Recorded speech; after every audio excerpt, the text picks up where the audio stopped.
तर लाडकी बहिणीची ई-KYC करण्यासाठी सर्वात अगोदर गुगलवर यायचं आहे आणि इथे तुम्हाला लाडकी बहीण ई-KYC असं टाईप करायचं आहे आणि सर्च करायचं आहे.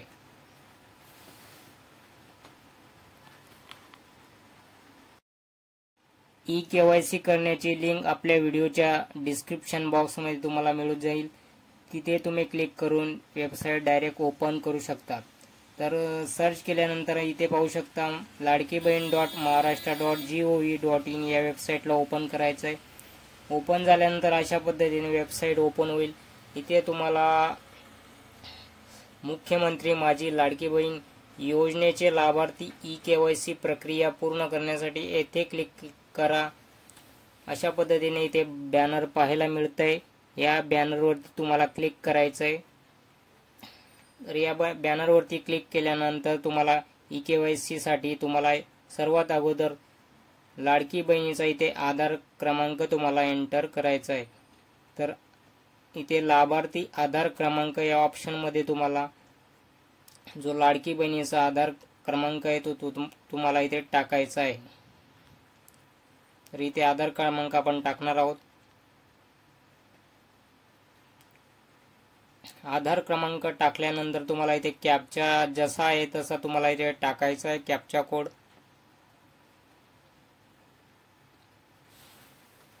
कॅप्चा कोड टाकल्यानंतर तुम्ही इथे खाली पाहू शकता मी सहमत आहे याच्यावर टिक करायचं आहे. मी सहमत आहे. त्यानंतर OTP पाठवा या ऑप्शनवरती तुम्हाला क्लिक करायचं आहे. त्यानंतर लाडकी बहिणीच्या ज्या आधार कार्डला जो मोबाईल नंबर लिंक असेल त्या मोबाईल नंबरवरती OTP पाठवला जाईल. तो OTP तुम्हाला इथे पुढे टाकायचा आहे. 6 अंकी OTP तुम्हाला इथे टाकायचा आहे. OTP आल्यानंतर इथे टाकून घ्यायचा आहे आणि सबमिट करा या ऑप्शनवरती तुम्हाला क्लिक करायचं आहे. सबमिट करा या ऑप्शनवरती क्लिक केल्यानंतर पुढचं पेज इथे ओपन होईल. त्यानंतर पुढे तुम्हाला जो लाडकी बहिणीचा वडील किंवा पतीचा आधार क्रमांक तुम्हाला पुढे एंटर करायचा आहे पुढच्या पेजमध्ये. इथे पाहू शकता तुम्ही वडिलांचा किंवा पतीचा आधार क्रमांक तुम्हाला इथे एंटर करायचा आहे. इथे वडील किंवा पतीचा आधार क्रमांक तुम्हाला एंटर करायचा आहे. आधार क्रमांक एंटर केल्यानंतर इथे सुद्धा कॅप्चा कोड जसा आहे तसा तुम्हाला इथे टाकायचा आहे.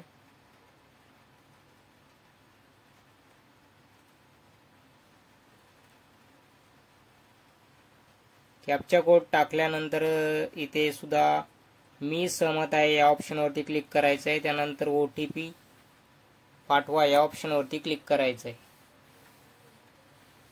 OTP यायला सर्व्हरमुळे थोडा टाइम लागत असतो. तर सर्व्हरचा प्रॉब्लेम असतो त्यामुळे OTP लवकर येत नाही. तर OTP आल्यानंतर पुढच्या पेजमध्ये तुम्हाला OTP टाकायचा आहे. जो वडिलांच्या किंवा पतीच्या आधार नंबरला जो मोबाईल नंबर लिंक असेल त्या मोबाईल नंबरवरती OTP पाठवला जाईल आणि तो OTP तुम्हाला इथे पुढे टाकायचा आहे. ते पाहू शकता OTP इथे टाकायचा आहे. OTP टाकल्यानंतर परत एकदा सबमिट करा या ऑप्शनवरती क्लिक करायचं आहे. त्यानंतर पुढे परत एक पेज इथे ओपन होईल. इथे तुम्हाला जी लाडकी बहिणीची थोडी माहिती भरायची आहे. इथे पाहू शकता इथे वडील किंवा पतीचं तुमचं नाव इथे पाहायला मिळेल. त्यानंतर इथे तुम्हाला तुमचा जो काही जात प्रवर्ग आहे तो इथे टाकायचा आहे.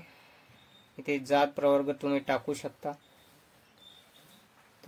जी काही जात असेल ती टाकायची. त्यानंतर इथे जो पहिला पर्याय दिसत आहे इथे तुम्हाला निवडा या ऑप्शनवरती क्लिक करून होय असा निवडायचा आहे. पहिला पर्याय होय ऑप्शन निवडायचं आहे. त्यानंतर दुसऱ्या पर्याय सुद्धा तुम्हाला होय निवडायचं आहे. त्यानंतर दोन्ही ऑप्शन होय निवडल्यानंतर इथे टिक करायचं आहे आणि सबमिट करा या ऑप्शनवरती क्लिक करायचं आहे.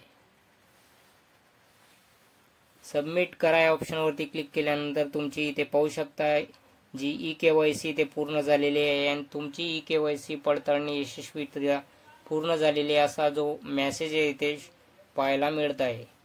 तर अशा पद्धतीने तुम्ही आता लाडकी बहिणीची ई-KYC सुरळीत पद्धतीने करू शकतात। वेबसाईट आता सुरळीत पद्धतीने चालू झालेली आहे आणि सर्व ज्या लाडकी बहिणींची ई-KYC बाकी आहे त्यांनी सर्वांनी लाडकी बहिणींनी ई-KYC ते करून घ्यायचे आहे।